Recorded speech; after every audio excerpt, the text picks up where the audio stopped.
What's going on, guys? Arya here. Sorry I haven't been making videos lately. I've been very busy doing some important things.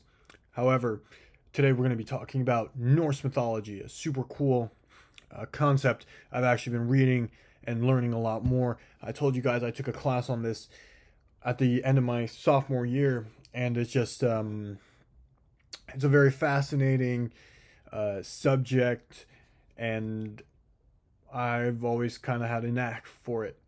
And because we don't really learn a lot about the pre Christian European religions, it's not very taught in history that much. But anyways, let's get into this. So the complete saga of gods, giants, Vikings, doom, and cosmic property damage. If Greek mythology is a TV show, and Egyptian mythology is a majestic state-sponsored cosmic bureaucracy, then Norse mythology is a heavy metal album that somehow became a religion. And for those of you smart people, you guys know that death metal is very popular in the Scandinavian countries. Norse mythology is a world where the chief god sacrifices his eye for wisdom. The strongest god solves problems by hitting them with a hammer. Trickster god fathers a wolf, a serpent, and the ruler of the dead. And the universe ends in an apocalyptic battle that everyone knows is coming, and they still show up anyways.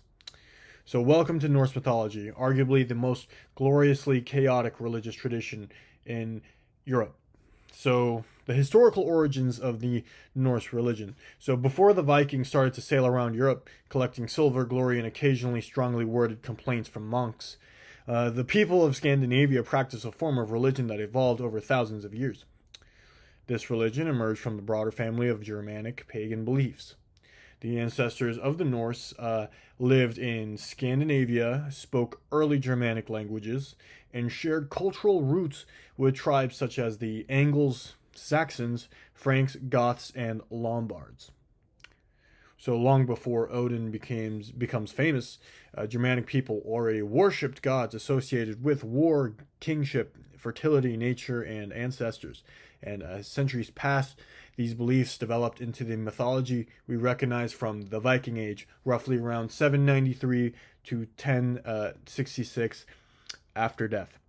So the problem is that nobody wrote it down. So unlike Christianity or Islam, the Norse religion had no Bible, no central church, no figure like the Pope, or no official doctrine. So this means that almost everything we know comes from archaeology, like burials, runestones, temples, jewelry, and carvings. Foreign observers, so the eyes of Christian monks, Arab travelers, and the Byzantine writers, and Icelandic literature, specifically the Prose Edda.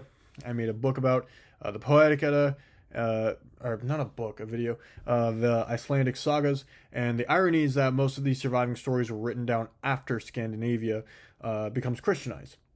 So just keep that in mind, that these pieces of literature are written through a Christian lens or a Christian perspective or way of thinking. Imagine if aliens tried reconstructing modern America entirely from Reddit and a few archaeology sites. That's basically what historians are dealing with. So, the creation of the universe. According to Norse mythology, in the beginning there was nothing. Well, almost nothing. There existed Muspelheim, a realm of fire, and Niflheim, I don't know if I'm saying that right, a realm of ice. And between them lay Ginnungagap, the primordial cosmic void. And think of it as the universe's waiting room. So when the fire and ice met, they created Ymir, which is a giant primordial giant. And Ymir is essentially the grandfather of nearly every future problem. As he slept, more giants emerged from his body, because apparently Norse mythology looked at conventional biology and decided, no thanks. So enter Odin. Eventually, three divine brothers appear, and that's Odin, Vili, and Ve. they kill Ymir, because in Norse mythology, the first solution to most issues is homicide. They then built the universe from his corpse. Flesh became earth, blood became oceans, bones became mountains, teeth became rocks, skull became the sky. And it is simultaneously horrifying and incredibly efficient recycling. So, Yggdrasil, the cosmic tree. I'm sure you've all seen this, a representation of Yggdrasil. It's like the very famous tree. Anyways, at the center of existence stands this Yggdrasil, a gigantic ash tree connecting all of reality. Its branches and roots connect Asgard, the gods, Midgard, the humans, Earth, Jotunheim, the giants, Helheim, the dead, and several other realms. And Yggdrasil is basically the Norse version of Wi-Fi, except, everything runs through it. So the gods, we have Odin, the All-Father. He is the god of wisdom, war, magic, poetry, and kingship. And he's not simply a good guy. He's brilliant, he's manipulative, he's mysterious, and he's very terrifying. He sacrifices his eye for wisdom, so his representation, he's missing an eye, and himself on Yggdrasil. So he literally hangs himself from the cosmic tree, the Yggdrasil. He hangs himself for 9 days to gain knowledge of the ruins. And this is perhaps the most aggressively committed study session in human mythology. So now it's Thor, the most popular Norse god. We see him in the superhero movie, Marvel movies. He's the god of thunder, strength, and protection. He wields the Mjolnir, which is the hammer that always returns. He's 1/3 superhero, 1/3 wrestler, and 1/3 construction worker. So Thor spends much of mythology protecting humanity and smashing the giants. His diplomatic strategy consists primarily of, have you considered being hit with a hammer? Next we have Loki, the trickster. He's one of mythology's greatest agents of chaos. He solves problems, he creates problems, he solves problems he created, and then he creates larger problems while solving them. Among his achievements, turning into animals, insulting gods, causing disasters, and he even gives birth to a horse. And never underestimate Norse mythology's ability to escalate. So the weird children of Loki. So Loki fathers Fenrir, a gigantic wolf, Jormungandr, the world serpent, and Hel, the ruler of the dead. The gods immediately look at these children and collectively decide this seems rather unsafe. History proves that they were correct. So how the Norse religion was practiced. So this is where mythology becomes real history. The religion wasn't merely just stories. People genuinely worshipped these gods. And one of the things they did sacrifice. It was known as blot. And animals were sacrificed to Odin, Thor, Freyr, and other deities. And the sacrifice served several purposes: to gain favor, ensure harvest, win battles, and prevent disasters. So sometimes blood was sprinkled on sacred spaces and participants. Not exactly the church potluck that we have today. Feasting, the sacrifice was followed by massive communal feasts. Religion wasn't separated from society. A religious festival was also a political gathering, a legal gathering, and a social gathering. So think Thanksgiving, town council, and church service all happening at the same time. The sacred sites where this worship often occurred at would be groves, springs. They had sacred trees and their own temples. For example, a very famous site is Uppsala in Sweden, which reportedly contains statues of Odin, Thor, and Freyr, and the temple became one of the most important religious centers in Scandinavia. So the Norse believed the dead remained influential, and they practiced ancestral worship. So burial mounds would become sacred locations. Ancestors were remembered, honored, and occasionally feared. The boundary between living and dead was viewed as surprisingly porous. So how this religion spread? So Norse religion spread primarily through migration. The Germanic peoples moved throughout Northern Europe. The Vikings traded from their, as we learn, North America, Britain, France, Russia, Byzantium, and even they made it all the way to the Islamic world. And settlement, as Norse settlers established colonies, their beliefs traveled with them. So examples include Iceland, Greenland, and the Faroe Islands. And religion spread because people spread. No massive missionary organization existed, and Thor didn't have a traveling sales department. And Viking society and religion. So religion obviously influenced everything. Warfare, warriors sought Odin's favor. Kingship rulers claimed their divine legitimacy, and law oaths carried out sacred significance. And agriculture, good harvests required the blessing of the divine. Religion wasn't a separate category; it was the operating system.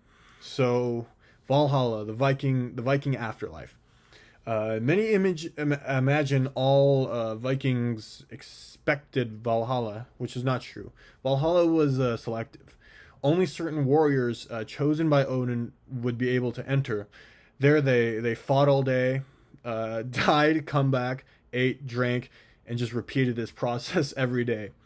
If your dream vacation includes an endless combat and all-you-can-eat boar, Valhalla was definitely your paradise.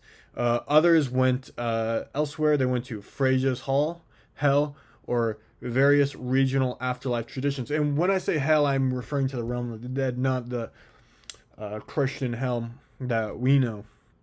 But the afterlife is more complicated than what popular culture actually suggests. Ragnarok, the Norse apocalypse. So, and arguably the greatest apocalypse in mythology. Everyone knows it is coming, no one can stop it, yet everyone just fights anyways. So the events include the Fimbul Winter, a devastating winter. Fenrir escapes, never trust the giant wolves. Jormungandr rises, so the sea serpent. Loki returns because things clearly aren't bad enough. And then a final battle with the gods, and all these monsters clash. So the major casualties include Odin, Thor, Loki, Fenrir, and Jormungandr, and the entire cosmos burn. So the most important lesson to learn from this is that Ragnarok is not merely destruction, it reflects a uniquely Norse worldview. The gods know that they will lose, and they will die, yet they fight anyway. In this case, honor matters more than victory, and courage matters more than survival, and duty matters more than success. And this mindset is obviously reflected with the Vikings and what they and their culture, their warrior society. But this idea resonated deeply with them because they lived in a harsh world where storms, winters, enemies could kill you. And the heroic ideal was not winning forever, it was standing firm despite certain defeat. So, moving on, we have the fall of the Norse religion, beginning around the 900s and the 11th century. Christianity spread through Scandinavia. Kings often converted first because Christian kingdoms were powerful trading partners, and conversion strengthened royal authority, and missionaries were arriving from Europe. So gradually temples were disappearing, the rituals were declining, and churches started appearing. So Norway, Denmark, Sweden, Iceland all eventually become Christian. Yet Norse mythology never vanishes. The story survived. So the legacy in today, Norse mythology influences fantasy literature, the Marvel series, video games, heavy metal music, and some modern pagan musics. Like writers from J.R.R. Tolkien to contemporary fantasy authors borrowed heavily from Norse themes. And even words like Thursday and Wednesday originate from Thor's Day or Odin's Day, or Woden, as they would say. But they are reminders that these gods never entirely left. So the final verdict here: Norse mythology is not merely a collection of entertaining stories about hammer-wielding thunder gods and world-ending wolves. It is a window into how medieval Scandinavians understood existence itself. Its central message is surprisingly profound. And the world is dangerous. Your life is temporary. Defeat is inevitable. But courage, wisdom, honor, loyalty, and preservance still matters. So, you know, in modern terms, I guess you'd say, be like Thor, live responsibly. Be like Odin, keep learning. Uh, do not be like Loki. Human resources will receive complaints.